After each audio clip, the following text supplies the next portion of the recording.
Olha, para aprofundarmos melhor os dados sobre esse relatório da liberdade religiosa nos países, eu quero convidar agora para conversar com a gente a Ana Manente, que é presidente da Fundação Pontifícia Ajuda a Igreja que Sofre.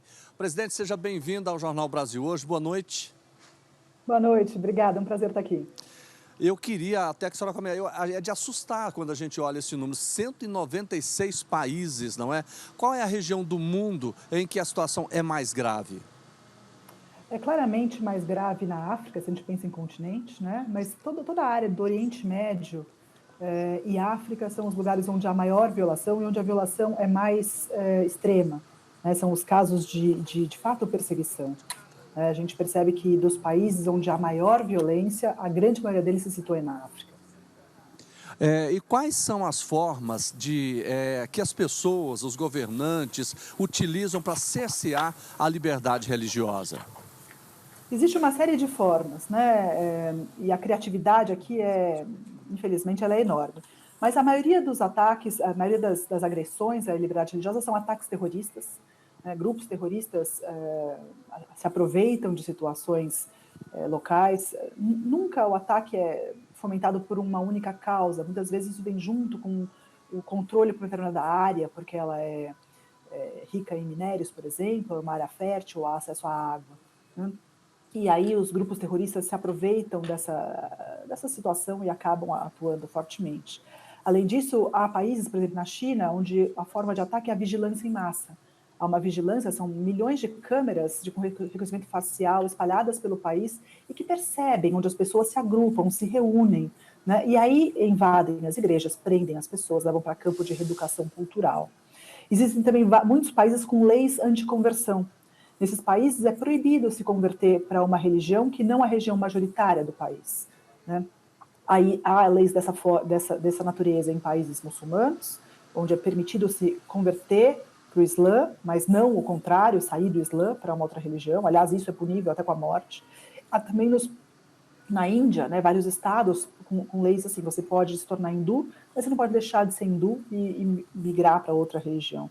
O que para nós é uma ofensa gravíssima, porque o direito à liberdade religiosa é o direito não só de praticar a sua fé, mas também o direito de escolher a fé qual você quer praticar, inclusive o direito de escolher não tem nenhuma. Né? Há também ataques culturais, né, ataques a locais de culto, a construções, a templos, de modo bastante forte. Há muitos países que é negado financiamento, por exemplo, é negado acesso a cargos públicos, você não pode participar do exército se você for de uma religião não majoritária. Existe uma série de restrições à liberdade que se mostram de uma forma mais ou menos presente e depende conforme o país. Presidente, como é que está a situação na América do Sul e também no Brasil? No Brasil, na América do Sul, nós não temos um caso que a gente classifica hoje como perseguição religiosa. Né? A gente há na América Central, né, a gente tem Nicarágua como um país classificado com discriminação religiosa. A gente tem, de fato, a Venezuela, né, aqui na América do Sul, como um país onde a gente tem uma discriminação religiosa. É um estágio, nós classificamos em dois estágios, a discriminação religiosa como um primeiro nível de atenção, bastante atenção, e a perseguição de fato como um nível ainda mais agressivo. Né? Tanto Cuba quanto Venezuela classificados como um caso de discriminação religiosa e Nicarágua como um caso de fato onde há perseguição.